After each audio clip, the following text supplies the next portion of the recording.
உயர்தர தண்ணீரை சேகரிப்பது பாதி வேலை. இருப்பினும் உங்கள் மழைநீர் வழங்கல் நோக்கத்திற்காக பொருத்தமாக இருக்க விரும்பினால் நீங்கள் ஏற்கனவே அறுவடை செய்த நீரின் தரத்தை நீங்கள் பராமரிக்கிறீர்கள் என்பதை உறுதிப்படுத்திக் கொள்ள வேண்டும். மறைக்கப்பட்ட செயல்பாட்டை தடுக்கவும் கட்டுப்படுத்தவும் உங்கள் கணினியில் தேங்கி நிற்கும் தண்ணீரை நிர்வகிப்பது இதை அடைவதற்கு மையமாகும். கணினியில் மழைநீர் பிடிபட்டவுடன் நீங்கள் ஒரு உயர்தரத்தை பராமரிக்க 2 பகுதிகளில் கவனம் செலுத்த வேண்டும். அதுதான் தொட்டியின் உள்ளே இருக்கும் தண்ணீர், அதேபோல் நிலத்தடி குழாய் வேலைகளில் அமர்ந்திருக்கும் தண்ணீர், அல்லது அந்த விஷயத்தில் கணினியில் எங்கும் உள்ளது. இந்த படிநிலையின் 3 முக்கிய குறிக்கோள்கள் வண்டல் மீளுருவாக்கம் செய்வதை தடுப்பது, பாசிகள் வளருவதற்கான வாய்ப்பை குறைப்பது மற்றும் எந்த ஒரு குழாய் வேலையிலும் காற்றில்லா நொதித்தல் ஏற்படுவதை தடுப்பதாகும். காலப்போக்கில் தொட்டியின் அடிப்பகுதியில் வண்டல் அடுக்கு உருவாகுவது இயற்கையானது. எனவே வண்டல் குவியும் வேகமானது மழை தலைகள் போன்ற கருவிகளை கொண்டு நீங்கள் முன்பே நிறுவியிருக்கும் வடிகட்டுதல் அளவின் மூலம் உண்மையில் கட்டுப்படுத்தப்படுகிறது. அல்லது முதல் ஃப்ளஷ் டைவர்ட்டர்கள், அதாவது உங்கள் தொட்டியின் அடிப்பகுதியில் வண்டல் இருப்பது ஒரு மோசமான விஷயம் அல்ல, ஏனெனில் அது கிளறிவிட்டு மீண்டும் இணைக்கப்படாவிட்டால் அது பொதுவாக அங்கேயே இருக்கும். எனவே இது நிகழும் வாய்ப்பை குறைப்பது முக்கியம். இதனால் அது உங்கள் நீர் விநியோகத்தில் இழுக்கப்படாது. வண்டல் மீள்தள்ளுதலை தடுப்பதற்கான முதல் படி தொட்டியின் அடிப்பகுதியில் ஒரு சிறிய இடையகத்தை உருவாக்குவது ஆகும். இதனால் உங்கள் நீர்மட்டம் குறைவாக இருந்தாலும் வண்டல் அசையாது.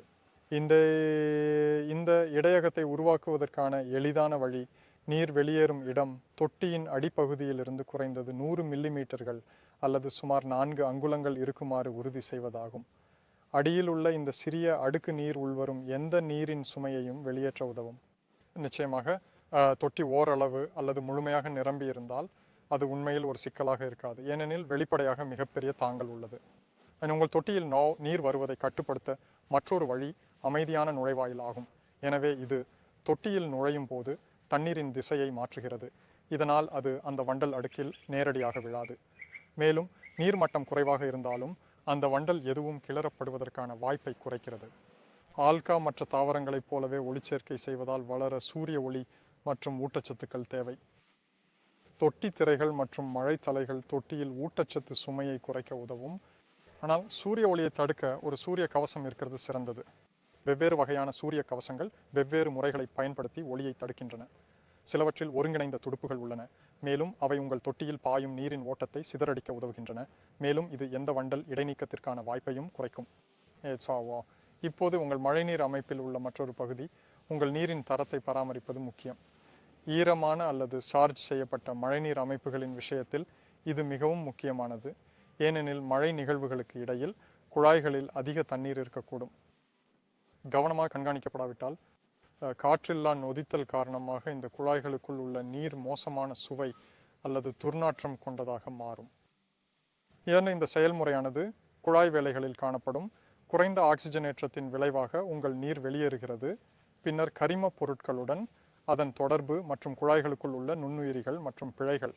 உங்கள் தொட்டியில் உள்ளதைப் போலவே குழாயிலும் ஒரு சிறிய அளவு கரிம பொருட்கள் குவிவது இயல்பானது. இருப்பினும் 4வது படியில் குறிப்பிட்டுள்ளபடி இலைகள் மற்றும் குப்பைகளை சுற்றி அந்த அமைப்புக்கு முன் மழை தலைகளை நிறுவுவதன் மூலம் இதை குறைக்க வேண்டியது அவசியம். தண்ணீர் தேங்குவதற்கான வாய்ப்பை குறைப்பதற்கான எளிதான வழி உங்கள் சார்ஜ் செய்யப்பட்ட புல்வெளிகளை அவ்வப்போது வடிகட்டுவது. உங்கள் தொட்டியில் தேங்கி நிற்கும் மழை நீரை மாசுபடுத்துவதை தடுப்பதில் இது எளிமையானது மற்றும் பயனுள்ளது. உங்கள் இருப்பிடம் மற்றும் உங்கள் அமைப்பை பொறுத்து ஒவ்வொரு மழைக்கு பிறகும் புல்வெளிகளை வடிகட்டுதல் தேவைப்படலாம். ஆனால் பொதுவாக இது சில வாரங்களுக்கு ஒரு முறை, சில மாதங்களுக்கு ஒரு முறை கூட இருக்கலாம். இது குப்பைகள் சுமை மற்றும் நீங்கள் துரத்தும் நீரின் தரம் மற்றும் நீரின் அளவு மற்றும் நீங்கள் தியாகம் செய்ய தயாராக இருக்கும் அதிர்வெண் ஆகியவற்றை பொறுத்தது. கையேடு வாழ்வு அல்லது திட்டமிடப்பட்ட இடைவெளிகளுடன் தானியங்கு பதிப்பு மூலம் இதை நீங்கள் தேர்வு செய்யலாம். நீங்கள் எந்த விருப்பத்தை தேர்வு செய்தாலும் உங்கள் சார்ஜ் லைனின் மிக குறைந்த பகுதியில் சாதனத்தை நிறுவுவதே சிறந்த நடைமுறையாகும். மேலும் அந்த குழாய்களில் உள்ள முழு நீரையும் வெளியேற்றுவதை இது உறுதி செய்யும். நாங்கள் இங்கு விவரித்த சில அல்லது அனைத்து கூறுகளும் உங்கள் கணினியில் பொருந்தக்கூடும். உங்கள் தனிப்பட்ட அமைப்புக்கு ஏற்ற நடைமுறைகளை பின்பற்றுங்கள்.